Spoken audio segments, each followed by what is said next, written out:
If you're a bread maker, this episode's for you. We welcome back the fabulous Elly from Elly's Everyday to the podcast to talk about the heart of bread, its raw material, grains and flour. During this episode, you'll hear Elly's wisdom on sourcing grains and flour for bread, grinding grains into flour at home, including why you would want to do it and how Elly grinds hers, the vital difference between the two ways flours are produced, stone grinding and roller milling, why and how Elly freezes her grains and what you must remember when defrosting them, how to get the best possible flour even when you can't afford a home mill, and Elly talks us through her whole grain process from choosing and buying through to mixing the dough. Elly has two hugely popular YouTube channels and has helped thousands of people with making whole grain sourdough.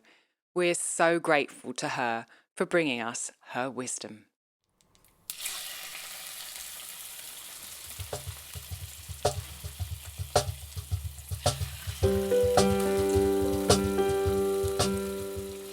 Welcome to the Ancestral Kitchen podcast with Alison, a European town dweller in central Italy, and Andrea, living on a newly created family farm in northwest Washington State, USA.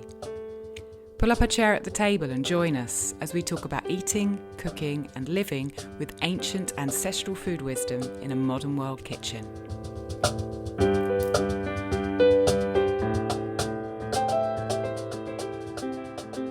Hello, Andrea. Hello, Alison. How are you? I'm good, and hello to our guest, Elly. Hello, how are you two? Hello. We're good. 3 different time zones. It's the middle of the night for me morning-wise and the middle of the night for Andrea evening-wise, and we've got Elly somewhere in the middle. Yeah, 2:00 in the afternoon. Perfect. Nice. Exactly. I'm the lucky one. We are so excited. You are. We are so excited to have Elly back. Elly is, if you don't know, the creator of Elly's Everyday. She's got 2 YouTube channels. One's on sourdough bread, the other one's on soap making. She is practical, no nonsense, at home sourdough who's brilliant and who has inspired thousands with all of her videos. Go and check out her channel. There are tons of them. Thank you. She is a wealth of knowledge. We've had her on here before. We've had you on here before, haven't we, Elly? Yes. It was back in July 2021. You can check it out. It's episode number 10. Quite a while ago. Yeah. It's a really this good one, time, too. though, it was. That was a general kind of sourdough chit-chat. Mm-hmm. This time we're focusing on the raw material. So the grains and the flour, and in particular, home milling, which, Elly, you do for all of your breads. I do, yes. So before we jump into talking to you, I just want to say thank you to 3 new patrons who are supporting the podcast. You keep us going, literally. Thank you ever so much. Alex Miller, Jonna Sutton, and Monica Enfield. It's wonderful. Yeah. Jonna's come on at the companionship level, so she'll get access to lots of goodies, including our first live in-person session, which is coming up very soon. Yeah. So thank you. Okay, over to Elly. So our first question, Elly, I think we probably asked you this in our last interview as well. Yes. What did you last eat? Well, I last ate, it was lunch. It's now 2 p.m, so I had some lunch and I had some lentils. I was thinking of you because I know you love your lentils too, Alison. Mm-hmm. I had a pretty simple lunch. I cooked up some lentils this morning just with some onion and garlic and a bay leaf and a carrot and some celery. It's just something we have as a pretty regular, simple thing. And I just had that with some toast with some avocado on it. That was my lunch. Oh, what toast? Oh, toast. What toast? Well, it was a dough that I made. It was a bread that came out of a dough that I made on the weekend, and half of it went to pizza and some of it went to bread. I think it was half spelt, half wheat, I think. Pretty sure. Oh, yeah, nice. just a basic sourdough. Sounds good. Yeah. And do you get particular lentils that you like? Because there are lots of different types of lentils. Yes, there are. I have tried lots and lots of different lentils in my life. I love Indian cooking and, dal is a big thing that I've been a big fan of for a long time. But these days I'm fairly simple with my lentils. I really love whole red lentils. So you know the split red lentils that a lot of people use, the Yeah. kind of orangey pinky coloured ones. Well, I buy them in the whole form. They're brown on the outside, and they cook up just the same as regular brown or green lentils. And Hmm. the reason why I use them is that the farm that I get my wheat and a lot of some of my other grains from, they also grow lentils. So I buy them from them because I know where they come from, and it's a really good Hmm. farm that looks after the soil, and I want to support them. So yeah, those are my main lentils these days. I still sometimes get other lentils from different places, just depending on who's growing what and what I can get where. And yeah, you know what it's like. You're sort Hmm. of always on the lookout for things, but mainly the red Hmm. lentils are the main ones we use. It's wonderful to hear that you're able to get them from the same place that you Yeah, get your grains, Yeah, yeah, that's really and you cool. know the stewardship that they've absolutely. got around the land. That must Yeah. feel good. And you probably know, there's really good reason for that too in terms of soil health, because lentils are a Yeah. nitrogen fixing crop. So they Yeah. rotate all of their fields between their grains and their lentils, and they graze sheep. And so it's all part of the balance of keeping it all healthy. So yeah, and What's the farm called? Let's just give them a shout out. I don't yeah, know how many people yeah. might be near them, but they sound wonderful. Yeah, I'm yet to meet them. I'm actually traveling down there next week on the weekend, which I'm so Ah. excited about. Their names are Steve and Tanya Walter, and the farm or the business is called Burrum Biodynamics, Burrum, and they're a Hmm. Demeter certified biodynamic farm in northwest Victoria, which is right, in the southern part of Australia, which is quite a fair way south from me. Um, but Hmm. they are one of a number of farms in this country who are really taking seriously looking after the land, and they don't use any um, chemicals or anything. So it's organic farming. They're not certified organic. Organic. They Hmm. use the biodynamic principles and follow all that methodology. And yeah, Thank you. they produce barley, oats, spelt, rye, wheat, lentils. Wow. Yeah, lots of different things. So, It's going to be wonderful to yeah, go and see them I know. and Yeah. see some of the Yeah, it'll crops. be great. It'll be Incredible. great. Yeah. You have to let us know how that goes. They seem like really lovely people. Their handle on Instagram is Byron Biodynamics, I think. And yeah, they post Okay. pretty regularly. They have a beautiful Kelpie dog called Barney, who often gets on their post with the rainfall report. You see little Barney on there. So yeah, they seem like really nice people, and they're doing good things. So Wonderful. definitely support them So if you can in Australia. do you get all of your grains from them or not? Um, at the moment, I think I do. No, not all actually. I know that one of the questions that you had on your list was, what grains do I use? Mm. And I guess I have a few core ones that I use regularly in my bread making, but I have a whole lot of others like millet and, you know, non-gluten, non-typical bread making grains that I use as well that come from different places. But most of my bread making Mm. grains do come from that farm at the moment.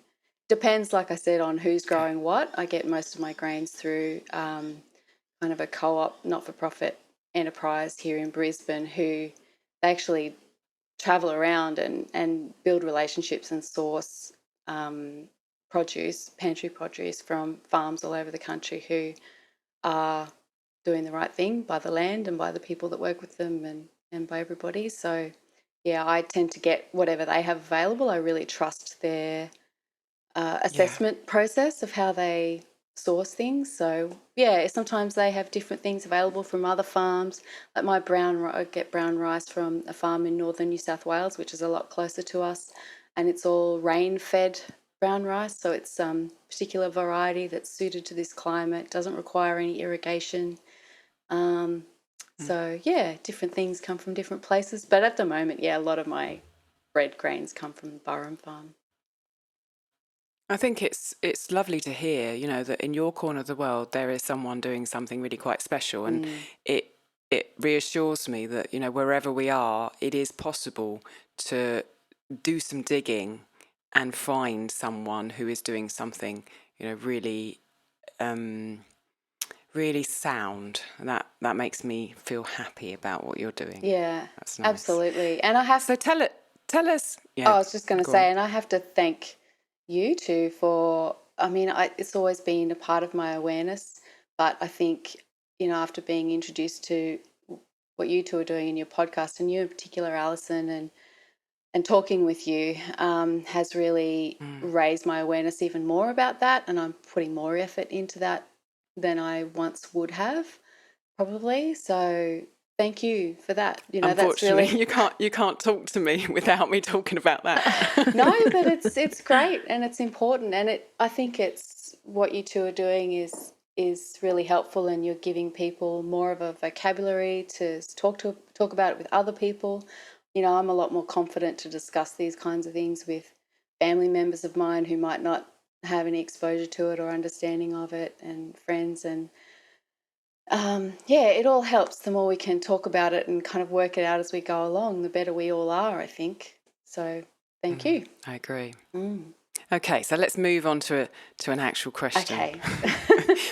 Tell us why you grind your own grains, because that's what we're going to be talking about for a lot of the podcast today, to make bread, and what are the benefits of grinding your own grains? Yeah, okay. I think when I pondered this question, and I probably shouldn't have pondered it as much as I did, but the more I did, the more I realized how rich the response really is. And because of that, I'll sort of try and keep it brief, but it's a bit multifaceted. And I think the first thing that popped into my head was freshness and the health benefits of really having fresh milled grain. So, like lots of other, fresh food products, as soon as you cut something open or you grind it or you bash it up in some way, you expose the inner parts of it inside the grain to oxygen. And, grains have, whole grains have different parts, and the oily part of the grain, which is the germ, which is like the embryo of the seed, that contains natural, as I said, it's oily, it's fatty. So once that's ground, it does start to begin to oxidize, as all fats and oils do, particularly seed or grain-based type plant-based sort of oils.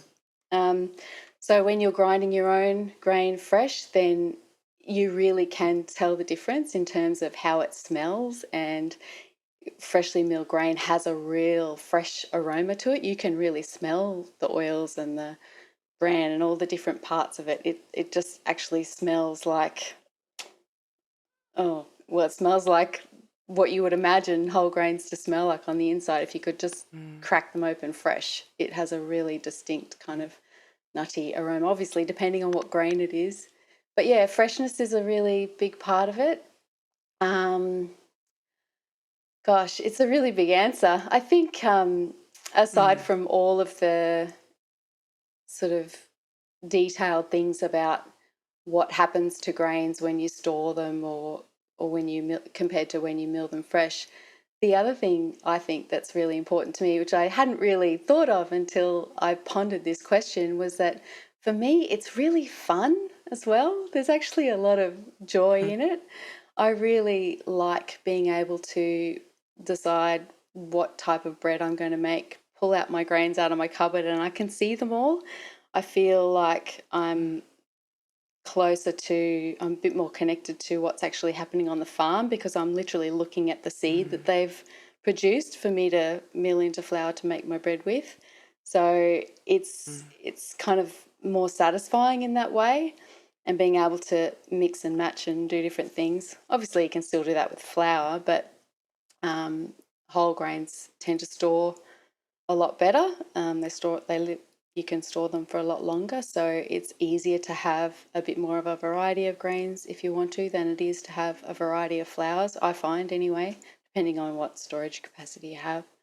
But yeah, it's really fun, and it's a little adventure, and it's very satisfying in a sensory kind of a way, just with all of the aromas and the flavours that you get from freshly milled grains.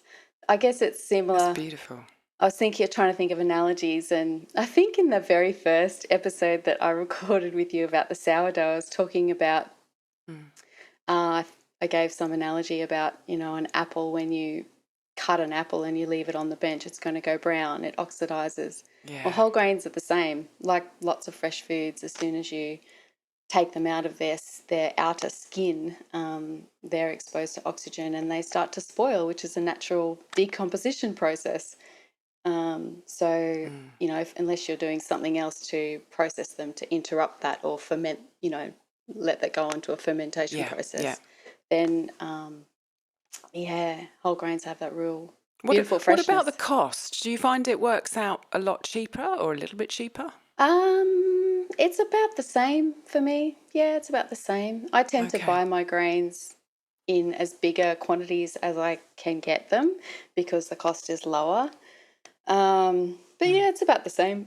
I can buy whole grains and whole grain flours for the same price, all from the same suppliers. They sell virtually all of the cereal grain products in flour form and in grain form as well. So yeah, I think it's about the same. When did you start milling your own flours? It was 2018. I started to learn a bit more about it. I had been making my own bread for a really long time. I think it's well over 20 years now. And I used to always buy my whole wheat flours. I was always into whole grain flour bread baking. And I loved the idea of being able to mill my own grain for bread making, but it just wasn't something that was really accessible here. I didn't know anywhere that was really selling grain at the time. And then somebody who I'll also be catching up when I go down south next week, Marie Tink, who is the person behind the Sourdough Bakers Australia support group on Facebook, and she's an amazing baker herself. She got a mill, and it really piqued my interest, and I thought, oh gosh, she's got one of these things, and I started to learn more about it, and I decided to get one. So it was about 4 years ago now. Okay. So tell us about the mill that you use. Okay, the mill that I have, it's called the model number, it's called a Mock Mill 200, and there's a whole range of mills in the Mock Mill range, and they're called Mock Mill because they're designed by a man called Wolfgang Mock, who is a very highly regarded mill designer in Germany. So it's a German company, and Wolfgang Mock has been designing mills for over 30 years, and a lot of the popular benchtop stone mills that people would have heard of, like the Como and the, I'm trying to think of them all, Hawas. There's a few different types of mills. They've all been designed by him. But I guess the Mock Mill is probably the latest iteration of that, and he set it up as a separate company. And so it's a Mock Mill 200, and there's a whole lot of, like I said, there's different ones in the range, but the 200 is probably at the more humble end of the range. There are really premium mills that cost a lot more with lovely timber housing, but the one that I've got it has like an eco plastic type housing. So it's more one of the more affordable ones, but they're all the same on the inside. And they're stone mills, so they have a little hopper at the top, just as you would expect like a bigger stone mill to have. It has a hopper at the top, and it feeds the grains in through the middle in between two stones. That the top one is stationary and the bottom one spins around, run by a motor. And the grain goes in, is going to kind of fed out in between the stones, and then the flour gets pushed out the side and it comes out the chute.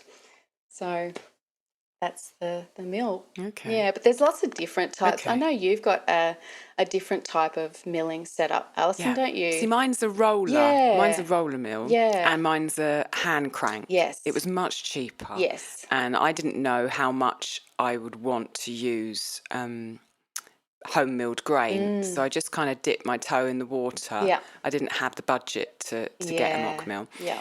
And so can you explain the difference between mine, which is a roller mill, and a Yeah. stone mill, and what happens to the flours? Okay.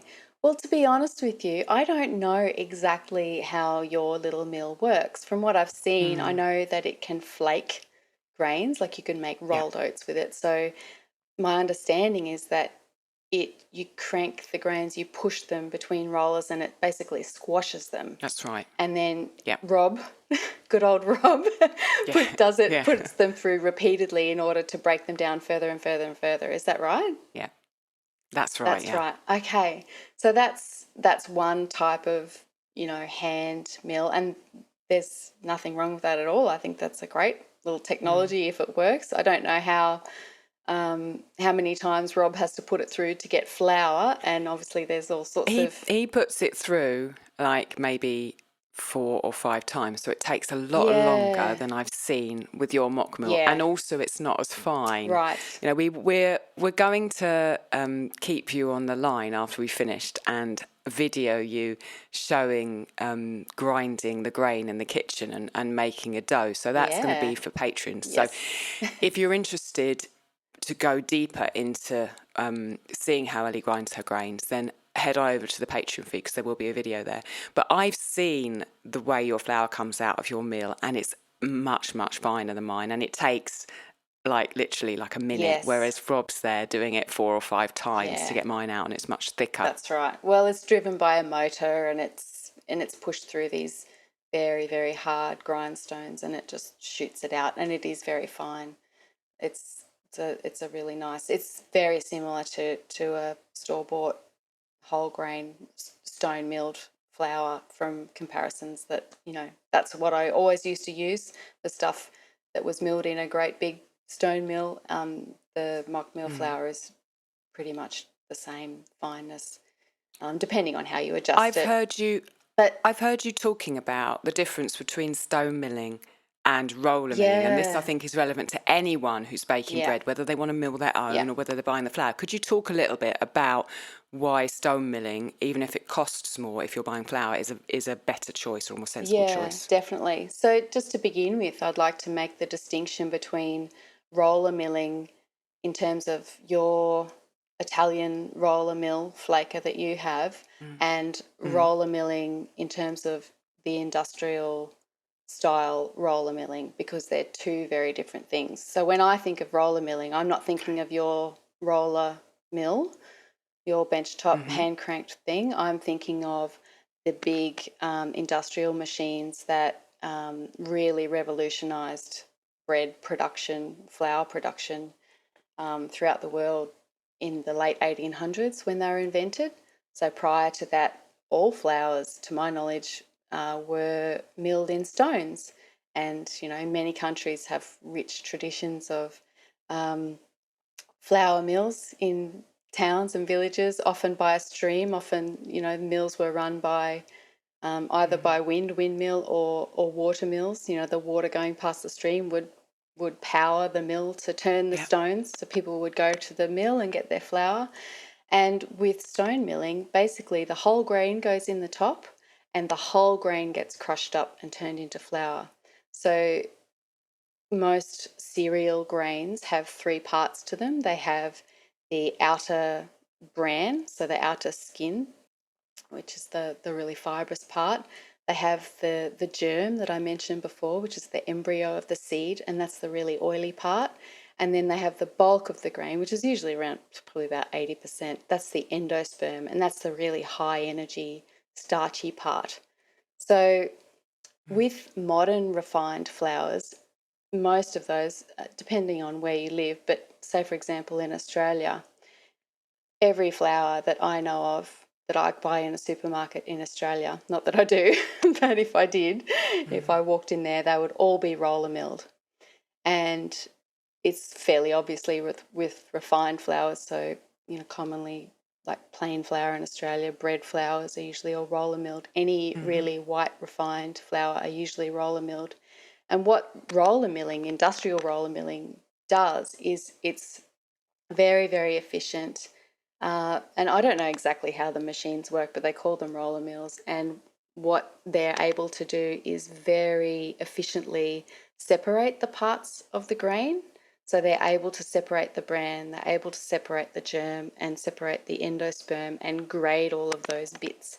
And then what that leaves the miller with is all these different parts of flour products, I guess you could say, that they can then remix and combine in specific ratios to meet the need of whatever product they're trying to create or sell.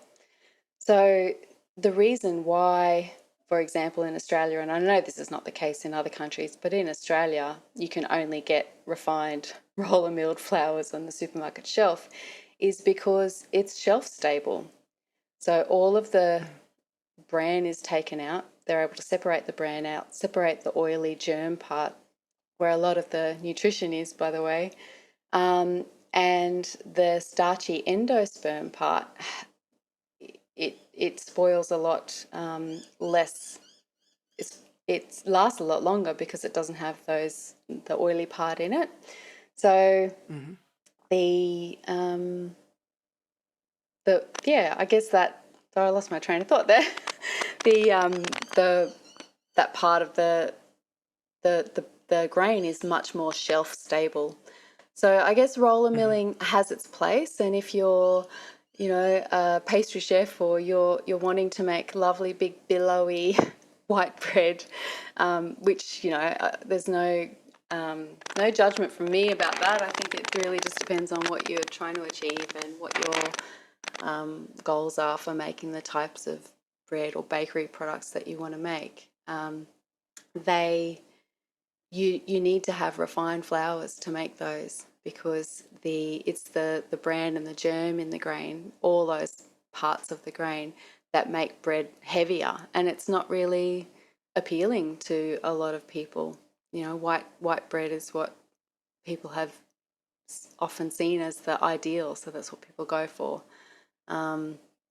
It's a bit of a complex topic, and there's lots of different kind of angles into it. Does that sort of answer the question about the difference? Yeah. Yeah. Yeah, it does. And then you mentioned some earlier, but could you just list off the things that you put through your mill, like the different grains you use? Oh, yeah. Well, for my bread making, I tend to mostly bake with wheat. I use hard white wheat. I use a lot of spelt. I use a lot of rye and sometimes oats as well.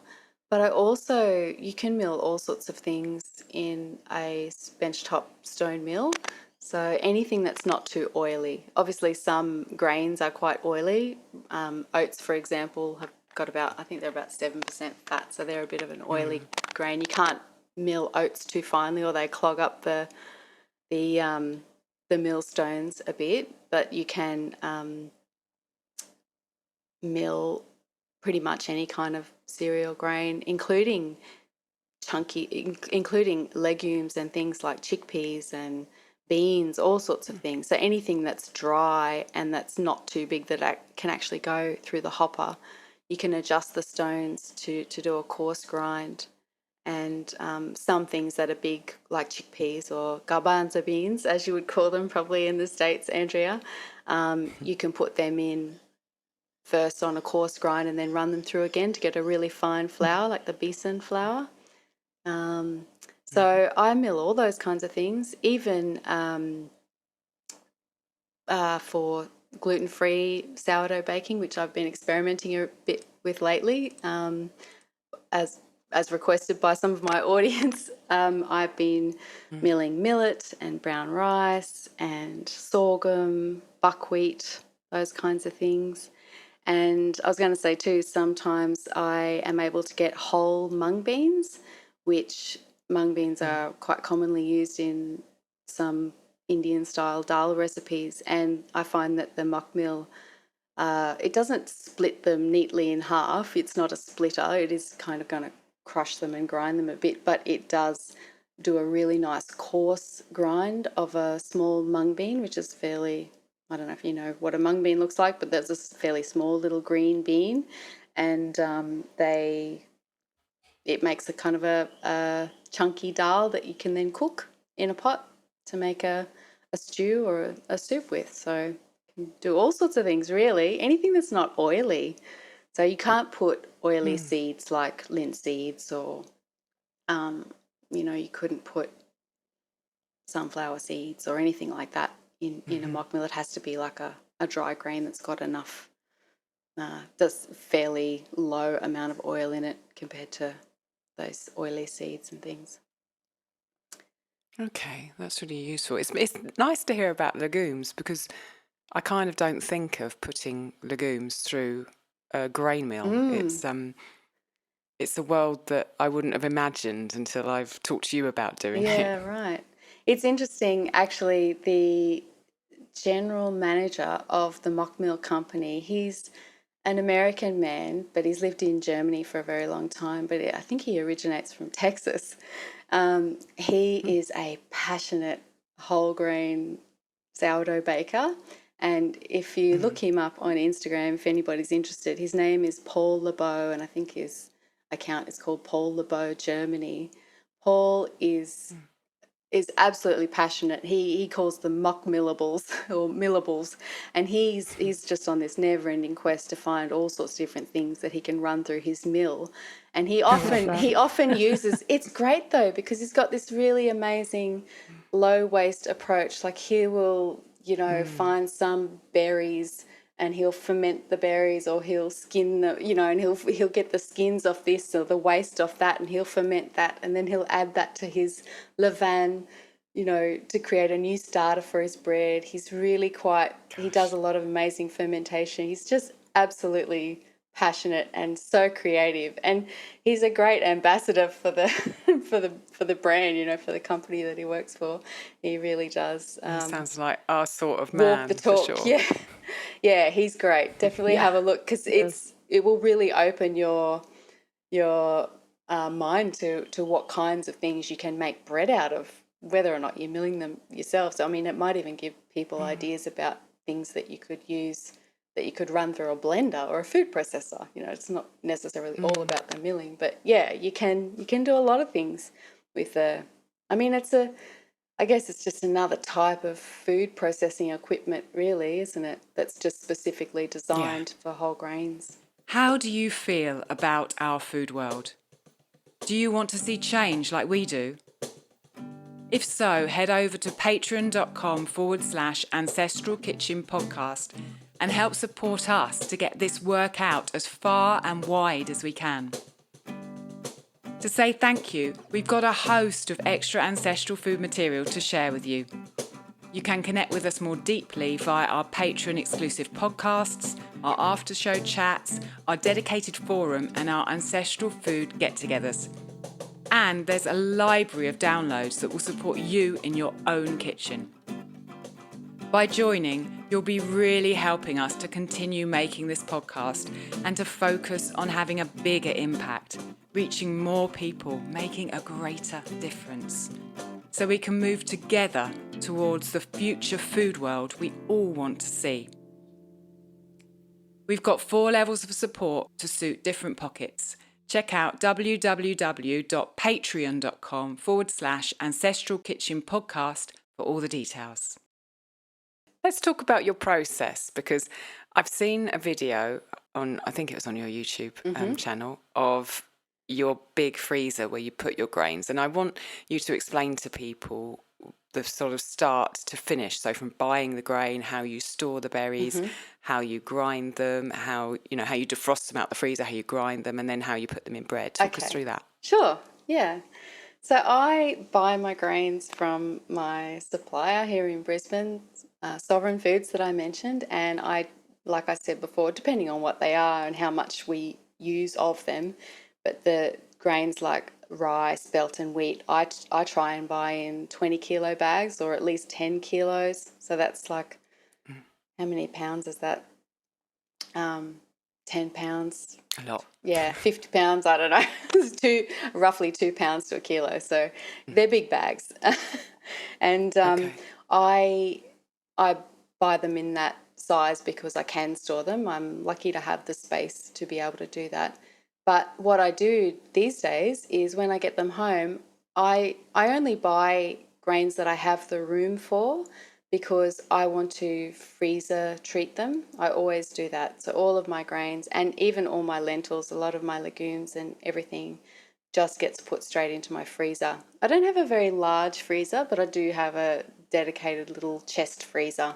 I've had it for years. I used to make my bread in bulk and freeze some of my bread, and I use it for all sorts of different things. But mostly these days, that kind of grain produce goes in there. So I put it in the freezer and I leave it in there until I want to decant it into smaller containers that I then keep in my kitchen near my mill. You don't have to do it that way, but I do it because I have the space and I don't need to free up space in that freezer for anything else usually. And the reason why I put it in the freezer is that most cereal grain crops, especially ones that are grown without pesticides, um, you run the risk with all of them that they may have weevil eggs on them, because they're just weevils are a little beetle. They're around the world. All cereal grains are subject to having some contact with weevils because that's just what they eat. They're a specialized little beetle and that's what they go for. And they seek out cereal grains, and they have these little beetles have little long kind of prongy mouth bits in the front of them. They look like antenna, but that's actually their mouth, and they chew a little bit into the grain and they lay their eggs in the grain and cover that up. And on any grain that you buy from anywhere, unless it's heavily treated with pesticides, which hopefully we're not buying that kind of grain, there's potential that you could get a weevil outbreak if you leave your grains in warm, hot, moist conditions, like in high humid climates, especially like where I live, it's the subtropics. Our winters are quite dry, but our summers are really quite hot and humid. If you leave the grains out in those conditions, eventually, if you left them long enough, you're probably likely to get some bugs hatching out of them at some point. So a way to get around that is to freezer treat your grains.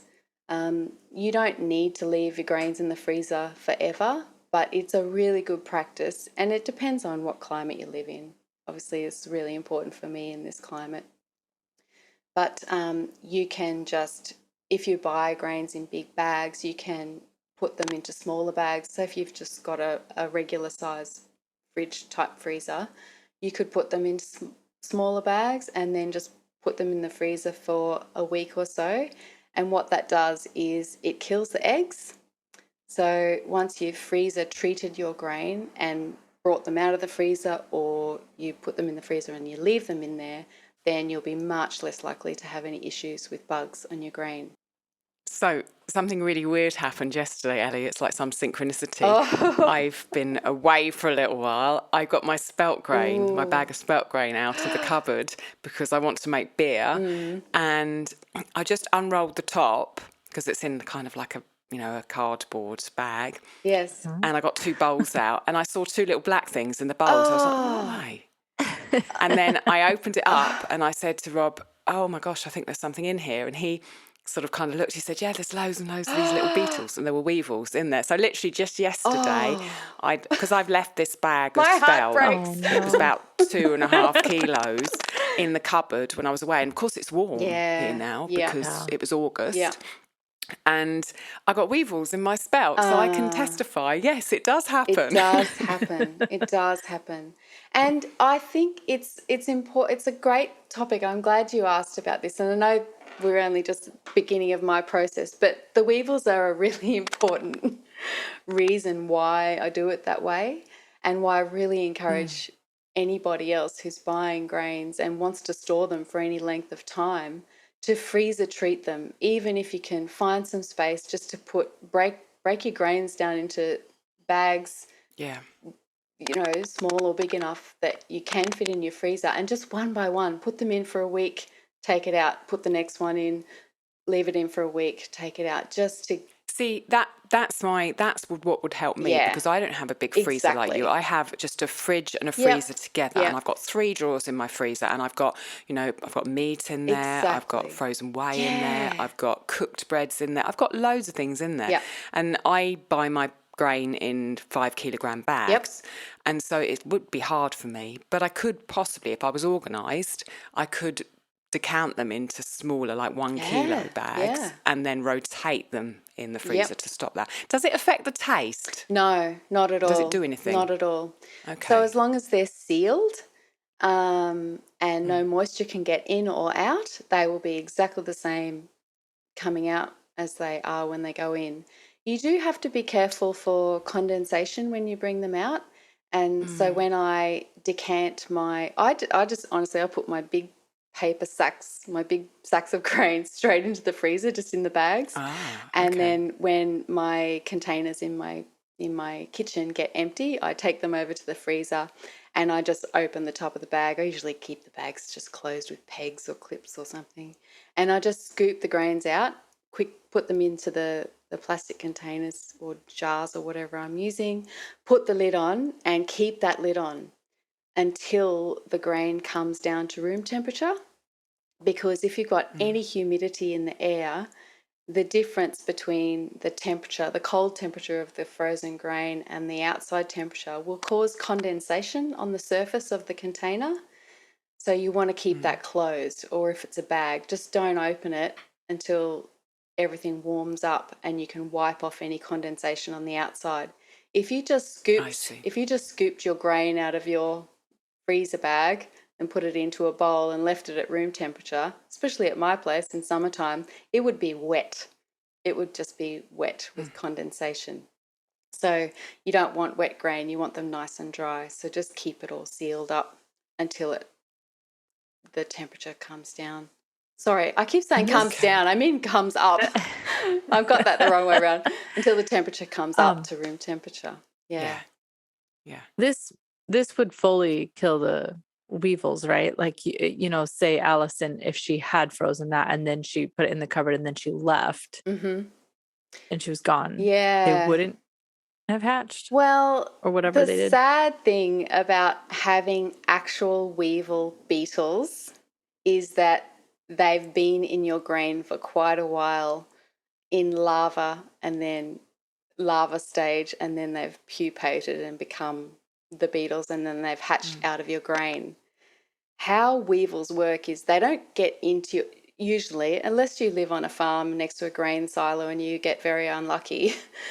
A lot of people think they need to protect their grain from bugs from the outside, but it's actually the eggs on the grain itself. So you're probably more likely bringing in the potential for weevils with the grain that you already have. So Alison, in your case, your grain, just like any other grain, probably had some weevil eggs on it because they're around, in farms that grow grains, they would have weevils. They're just a natural part of that ecology. Some of your grains would have had eggs, and your grain would have been stored, even though it was sealed, those eggs in the right temperature conditions. So in your hot summer weather that you've been having lately, and high humidity helps. I know you don't have really high humidity there, but the heat is probably enough. What happens is that those eggs will eventually hatch into larvae, and the larvae are in the grain. They burrow into the grain and they consume the endosperm, the starchy, high energy part of the grain. And as they grow, and then once they become nice, mature little weevils, they burrow their way out, and you end up with this hollow grain and live adult weevils that have hatched in your cupboard, in your pantry. So that would have all been in the grain, and I wouldn't try and consume any of that grain because there might be more of it that, it's the best thing to do. The other thing that can be a real issue is if you've got some grain that has become infested with weevils, and if that's not sealed properly, like I learnt this the hard way, if you keep things in your cupboard, in a bag with a peg on the top, rather than an airtight, hard-sealed container. If weevils hatch in your grain, they can crawl out of that bag and then they get into your whatever else is next to them. They love things like pasta and, any other grains or any other cereal grain type product. Pasta's probably the classic example. They will love that too. They'll get into that. And then you've got to clean out your whole cupboard and get rid of them. So we checked the whole cupboard, opened up all of the other grains. They were quite well sealed, but we opened them up anyway, and we checked the bags to make sure there were no kind of holes in the bags or anything, and everything else looked okay. That's good.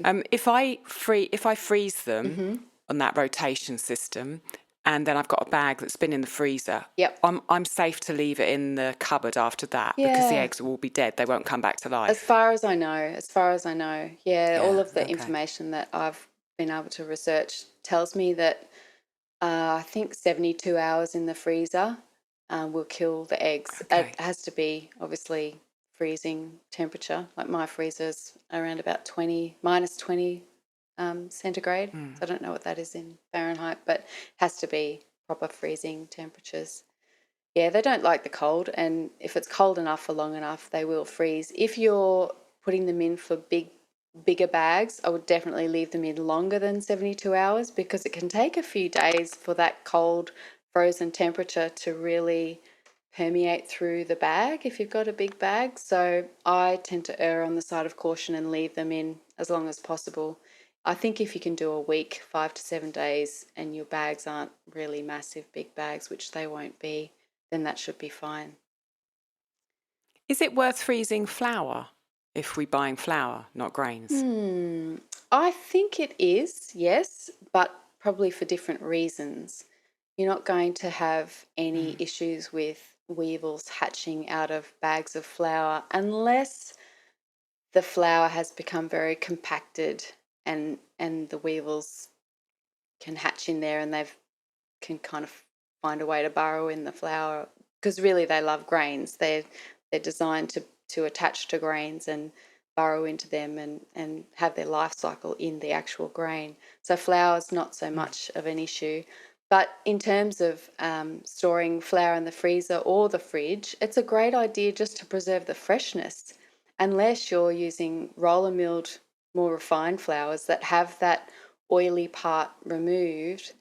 Your flours, if they're whole flours, they will be more prone to spoilage and they will taste and smell and be a lot better if you extend the shelf life, and freezing or refrigerating is a great way to do that.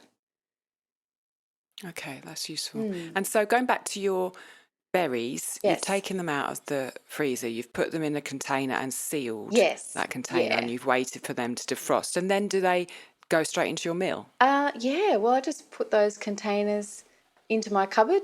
I've got a little cupboard just below my bench where I make my bread, and they're just there ready for me to go whenever I want to mill them. So I don't mill any flour in advance at all. I just, when I want to make bread, I pull out my grain tubs and I go, what am I going to make?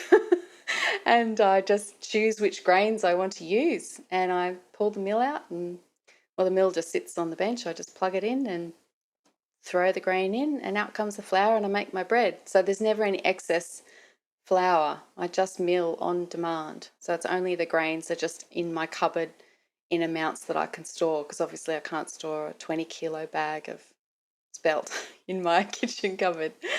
So I've got all my different grains in there. But it's just my system that kind of works for me. If you had, it depends on your kitchen setup and what size pantry you have, you might be able to store larger amounts. But I find it quite useful just to have, I think my containers are probably maybe 5 or 6 litres, like they're fairly large. I don't have to go to my freezer and fill them up very regularly, probably once every month or so, depending on what I'm using and how much of what things I'm using. I use different grains all the time for different reasons, so some of them I go through faster than others. Yeah. Okay. How long do the grains last? I mean, should I not keep them in the freezer for that long, or should I? And if I haven't got the freezer space, how long can I leave them in my cupboard? Well, It depends on what you read. I've read all sorts of different recommendations for grain storage, but I tend to think that if you've given them the freezer treatment and you've done your best to kill off any weevil eggs, if they are stored in reasonably cool, dry conditions, they will last for years.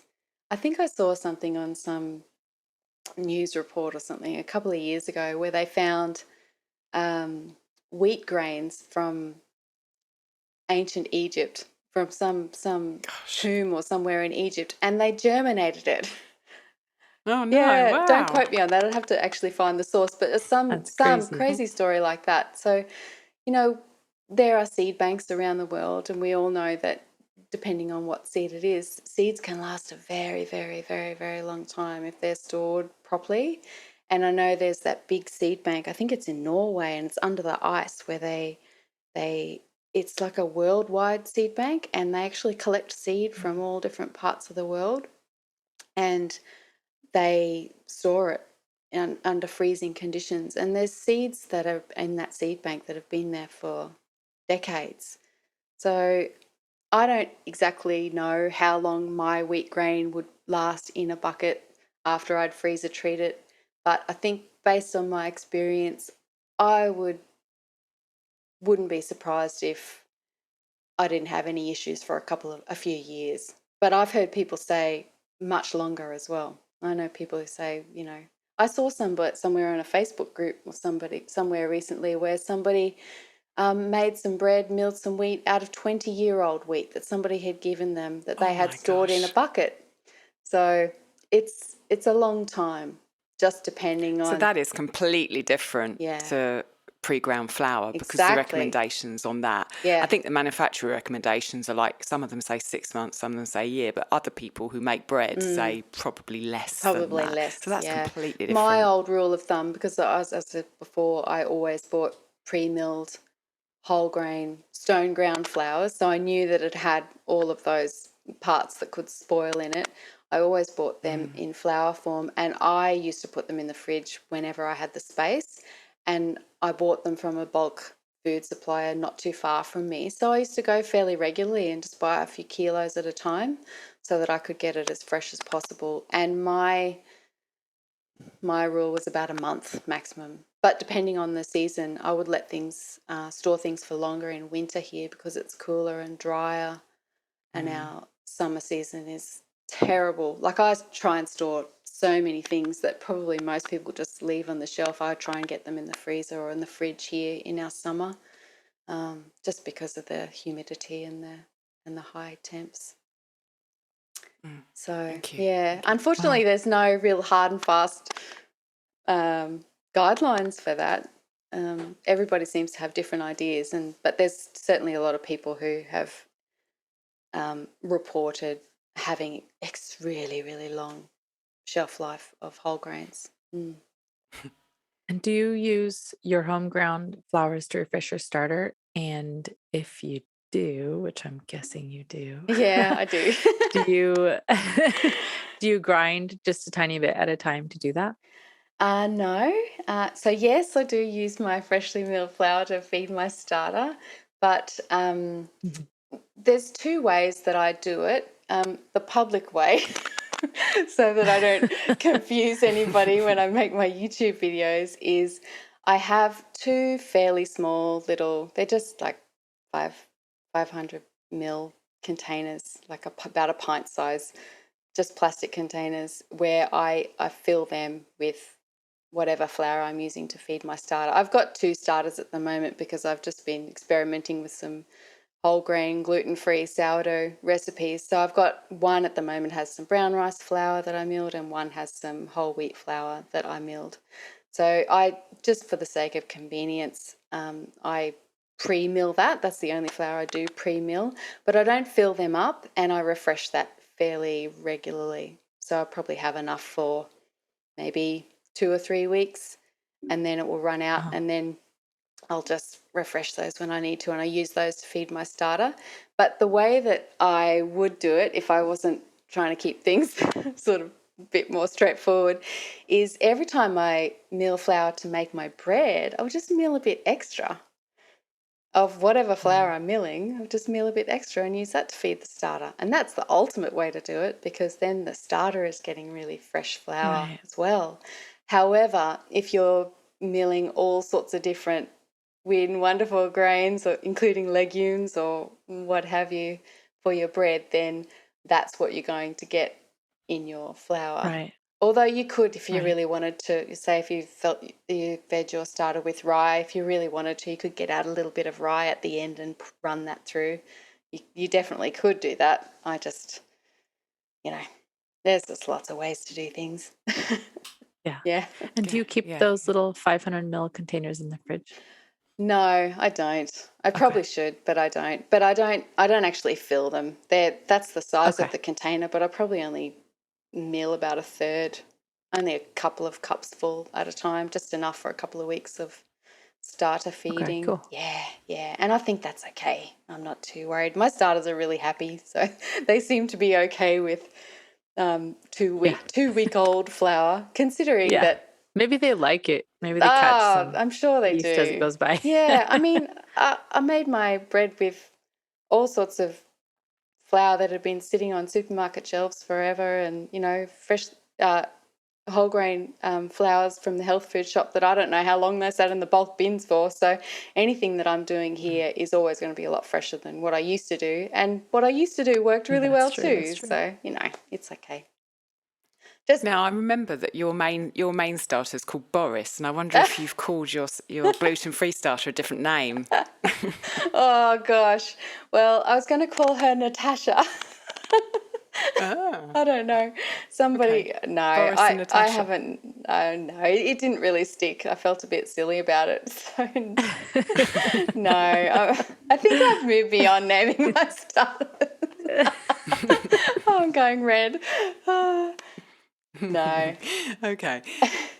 What I wanted to ask now is a budget question. Oh, yes. So there is a range of mock mills for different budgets, but they are quite pricey. Yes. What would you say to someone who can't quite stretch to a grain mill yet, but wants the best possible flour for their bread at home? I would say find a supplier of as locally sourced as possible grains. Find a mill near you, find a co-op, find somebody near you who is supplying freshly milled or stone milled whole grain flours, if that's what you want to use, and support them and buy your flours through them. Ask them where they come from, ask them how old they are, ask them how do they store them, do they refrigerate them, how do they manage pests, how do they improve their shelf life, ask them what their storage practices are, and you'll soon get an idea of where you're able to get things from that it's as fresh as possible. But just find the freshest flour that you can and store it in the best way that you can, and that's a great way to do it. Okay, thank you. That's helpful. Yeah, that is. And tell us a little bit. There can't be anybody on here that doesn't know about you yet, Elly. I don't know we about mention that. you in every single episode. But your YouTube is so awesome. So tell us a little bit about what you've been up to over there, and where. I'm always pointing people over there, but where should they start if they've never been to your channel before? Okay. Thank you. I really just follow my nose with my YouTube channel. I don't have any grand designs with it. I really follow what the need is. So people email me or ask me questions to show me different things, and sometimes there's a big learning process for me behind that too. And I go, okay, yep, I'm prepared to take that on. So I'll have a go, and then if I can work something out that's helpful, then I'll share it. Lately, my latest example of that is I've been playing around with some gluten-free sourdough bakes, and I've come up with a very simple, straightforward, accessible recipe for a gluten-free sourdough bread. I don't personally have any need to eat gluten-free bread, but I know a lot of people do, or that's their choice for whatever reason. And it's something that I was getting lots and lots of requests over the years. So I thought, I've dabbled in this over the years just for fun, and it is fun. I do like playing around with different things like that.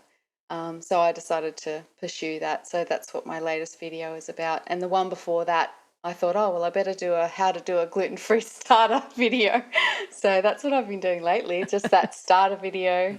And it's funny, the starter video that I did about gluten-free sourdough starters, I actually made a whole wheat and a brown rice starter side by side just to show people that there's no difference.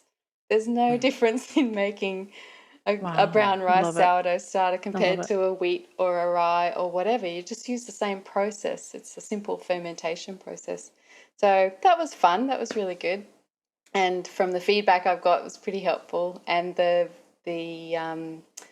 first gluten-free recipe came out last week, and yeah, people have been sending me their photos, and they've been doing really amazing bakes. So that's been going well. I'm so excited about it. Yeah, it's been fun. I got my hands on a brown rice sourdough starter because I was like, I gotta try this. I have so many people who want gluten-free sourdough, or have asked if I can make some or help them make it. And like you, I haven't. So I thought, well, I should learn, but then Elly's paving the way, so I'm just gonna follow. And look, I have to say, there are I thought about whether or not I even needed to do it, because there are already so many really good resources on gluten-free sourdough out there. There's so many. Yeah, but we like you, so. Well, I just tried to put my spin on it and really, I spent a lot of time testing it. I think I made about 15 of these things. And I used the same recipe. I tried to actually follow a very methodical process to really teach myself what matters and what doesn't. And I worked out that the real trick with gluten-free sourdough, as is with nearly all whole grain sourdough, by the way, is just the proofing. You've really got to underproof.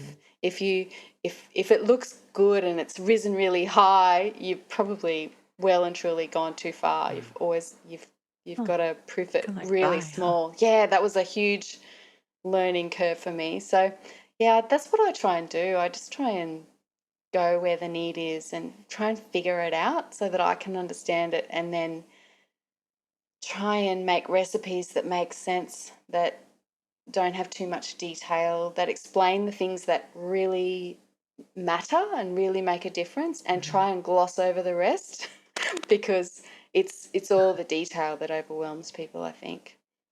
Absolutely. You are very effective at that. Oh, thanks. Yep. Yeah, that's my mission. It's just kind of just help. I'm just trying to help people, really, and that's how it all started. Like, it's all just, I was telling somebody my whole story with it the other day. It all just started with teaching my friends how to make the bread, and one day I got enough people who asked me about it, so I did a little class here at my house, and everybody came and they all loved it. And then my auntie said, oh, come and teach classes at my shop, so I did that, and they all came, and it just kind of, and then I was like, whoa, I'm working full time, it was too much.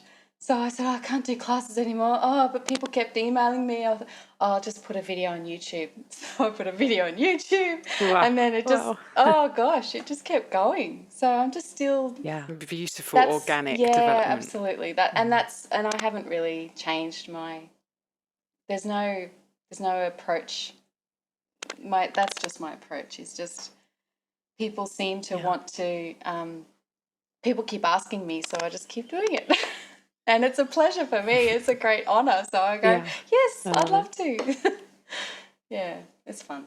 How can people stay in contact with you? Tell us the name of your YouTube channel and the other kind of mediums you're on. Okay. Oh, yes. And I forgot to answer the second part of that question.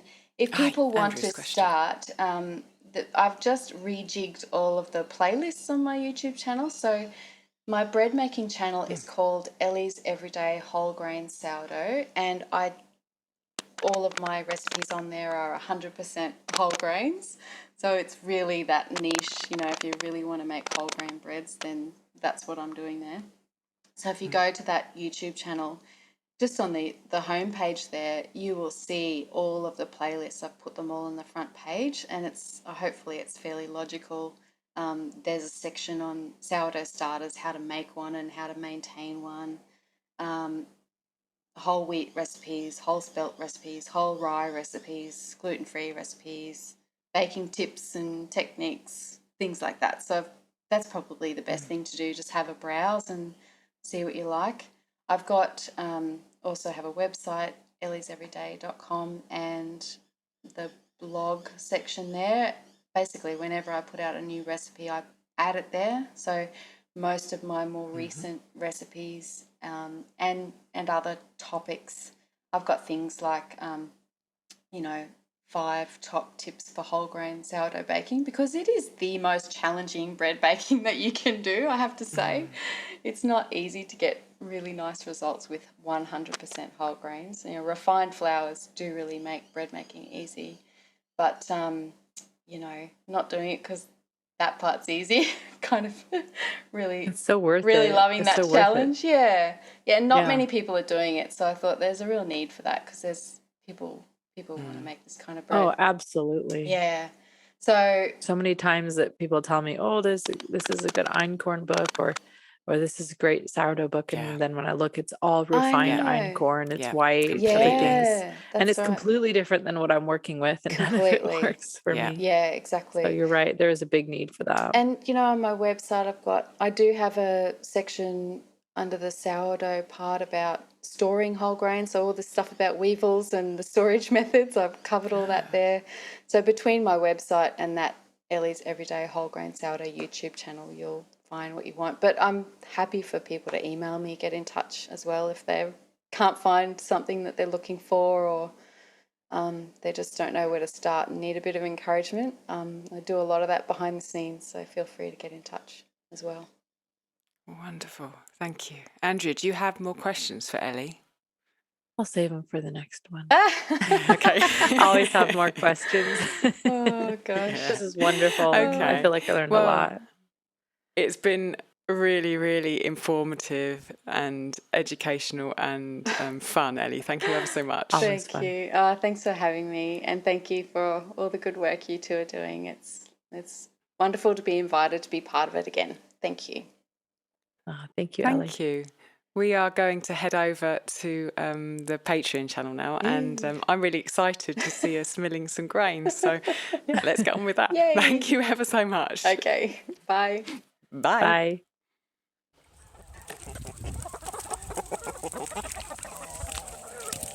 Thank you so much for listening. We'd love to continue the conversation. Come find us on Instagram.